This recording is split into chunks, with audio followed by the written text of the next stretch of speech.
I'm here in Canberra, our nation's capital, at the Australian War Memorial. This site was opened in 1941 and has been set aside so that we can remember and reflect on all those who have given their lives or participated in armed conflict on behalf of the Commonwealth of Australia for many generations, from the Boer War right through to the most recent armed conflicts.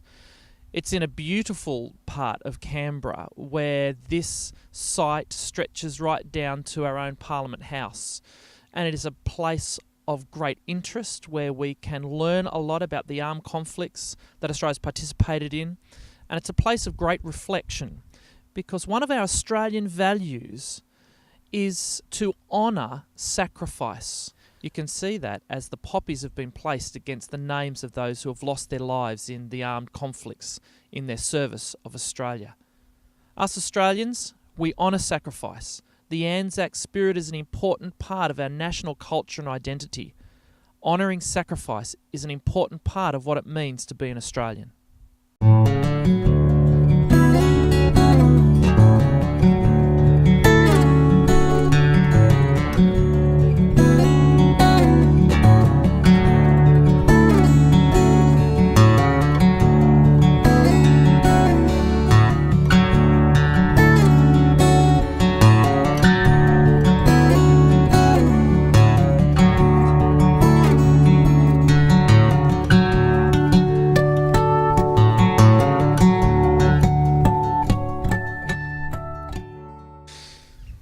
If honouring sacrifice is an Australian value, then it certainly is a Christian value as well, isn't it?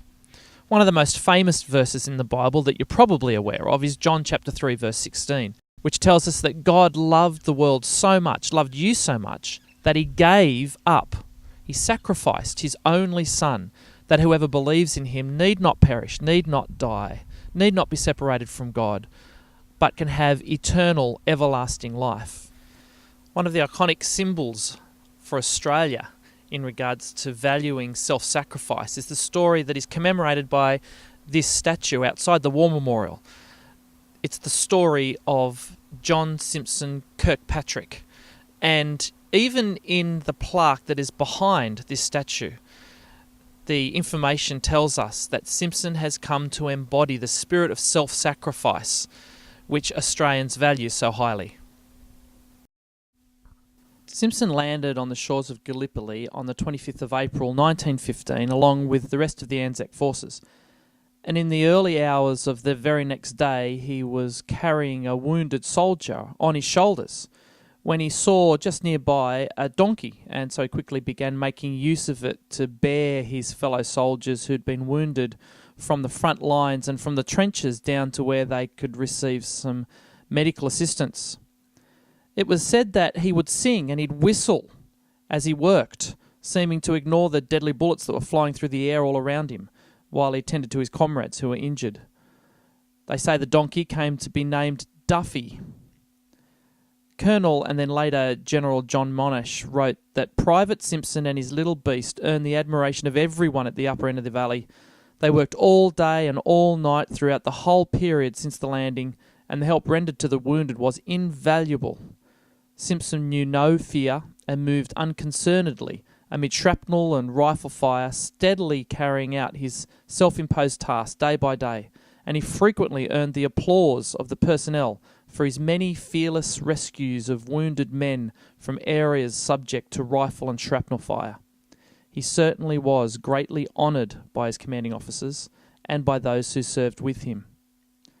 But then on the 19th of May 1915, not that long after he landed, Simpson was hit by machine gun fire and he died. He gave up his life trying to save those who needed rescuing. It's no wonder at all that he has come to embody the honouring of sacrifice, which is such an important part of Australian culture. In a similar way to that which Simpson did when he sacrificed himself in order to try to rescue those who needed rescuing, Jesus sacrificed himself in order to rescue us who desperately need rescuing. So a Fair Dinkum Aussie Faith, a genuine, authentic Christian in Australia, needs to embrace what is both an Aussie value and a Christian value. We need to embrace the truth of sacrifice, of Christ's sacrifice for us and how it transforms us, and of our sacrifice, living lives of sacrifice for others and for God. Do you have that sort of fair dinkum faith?